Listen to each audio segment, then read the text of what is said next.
हाँ ये भित्ता ये भित भगीदन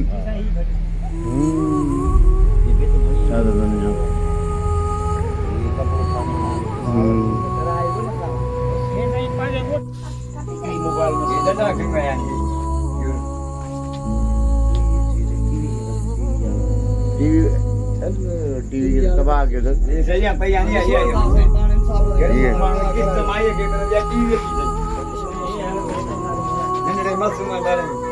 ए सही में बटाला बसर खपाइला सबूत ही हम ये गुजर आई सबूत हमने में बटाला बसर खपाइला ठीक है नाज़रीन असां मंसूर कॉलोनी में मौजूदु आहियूं जिते असां गॾु सईद अहमद मला ऐं उनजी घरवारी असां सां गॾु मौजूदु आहे ऐं हिन सां पंहिंजा ई भाइटिया विड़ी विया आहिनि अचो त तफ़सील पुछूं हा बाबा छा मामिलो आहे साईं असां जेको ज्यादती करे असां पहिरियों हिन झड़ो कयो न असां जेको हाणे झड़ो हिन बि कयो असां बि कयो थी छॾा थी वई पोइ असां हलिया आयासीं थाणे ते हिननि जे मथां एनसी कढाइण पोइ वरी आया त वगारी 8-10 ॼणा थी असांजे घर में नुक़सान करे मामानि खे वठी आया वगारी वठी आया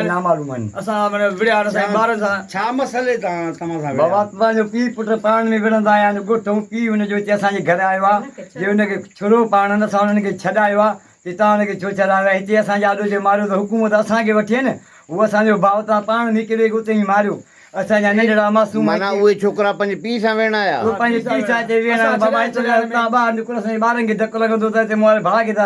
उनखे छॾे मुंहिंजे भाउ सां विड़िया आहिनि उनखे छॾे मुंहिंजे भाउ सां विड़िया आहिनि हुन माई जेके विड़िया आहिनि उन्हनि जा नाला ॿुधायो उहो हिकिड़ो अली रज़ा नालो आहे छोकिरे जो हिकिड़े जो बाज़ नालो आहे ॿिए जो राशिद नालो आहे हिकिड़े जो इम्तियाज़ नालो आहे जेको मामूद आहे ॿिए जो इम्तियाज़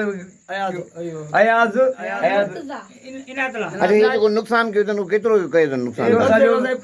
भाॼी टीवियूं भरियूं आहिनि परे घर में कमरे में 40,000 नुक़सान थी वियो आहे जेॾी महिल उहो घर में दाख़िल थिया त तव्हां मां केरु हुयो हुते ॿियो केरु असांखे लतूं हणी धक हणी विड़ी असांजे बच्चनि जे मथां सुथा पिया मथां चढ़ी हुननि खे घुटा पिया ॾियनि असां क़ुर विधासीं असांजे बच्चनि खे न मारियो त बि विढ़नि पिया पेट वारी खे मूंखे अहिड़ी मुक हयईं मां किरी पियसि हेठि वैशी थी आया पिस्टलनि जा घर में फेर कयनि मां चयो मां क़ुर लाइ थी जाओ असांजे बच्चा न मारियो निकिरी वञो असांजा मर्द कोन्हनि न तव्हांखे गोलियूं हणंदासीं कुझु हंदव त तव्हांखे असां मारींदासीं छा तव्हांजे बच्चनि खे मारींदासीं अच्छा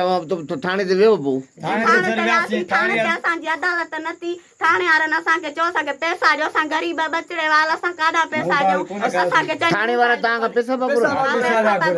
साईं खणी विया अच्छा कहिड़ो पुलिस वारो वेठो कहिड़ो वॾो मुंशी छा ए सेक्शन आहे तव्हांजो बी आहे ए आहे ए सेक्शन में हो तव्हां अच्छा मुंशी तव्हां खां पैसा घुरिया माना हिन महिल ताईं कंहिंखे गिरफ़्तार न कयो अथनि अच्छा सरकार खां कहिड़ी अपील करण था चाहियो सरकार खे अपील करण सां इंसाफ़ थिए कोर्ट साईं जजनि खे असां अपील था कयूं असां इन्हनि एसपी खे एसीएच खे डीएसपी साहब खे मेयर जी हुकूमत खे असां जेके नुमाइंदनि खे तव्हां सां विड़ी विया आहिनि आहिनि किथां जा सिंधी बुटनि जा आहिनि सिंधी बुटनि जा मोटर साइकिलनि जा आया आहिनि हिते शायद मुंशी पाण मुंशी जो बयान ॾियोसीं शायद मुंशी पाण ॾिठा आहिनि मुंशी पाण जे बाबा मुंडी पैसा जो असांजो ध्यानु थी वियो आहे असां गुजरनि पैसा 10,000 हुननि खे चई असां मोबाइल करायूं अरे बाबा क़ुर खणी आहियूं हलो असां सभु को हुननि खे चए बाबा न्याणी वठी आया त वञो त बि पुलिस जो असांजी मोबाइल गश्त ते वियल आहे असांजी मोबाइल कोन्हे का तव्हां औरतूं वठी थाणे ते विया तब उन्हनि खे न आयो न आया पुलिस माई अची थाणे ते शायद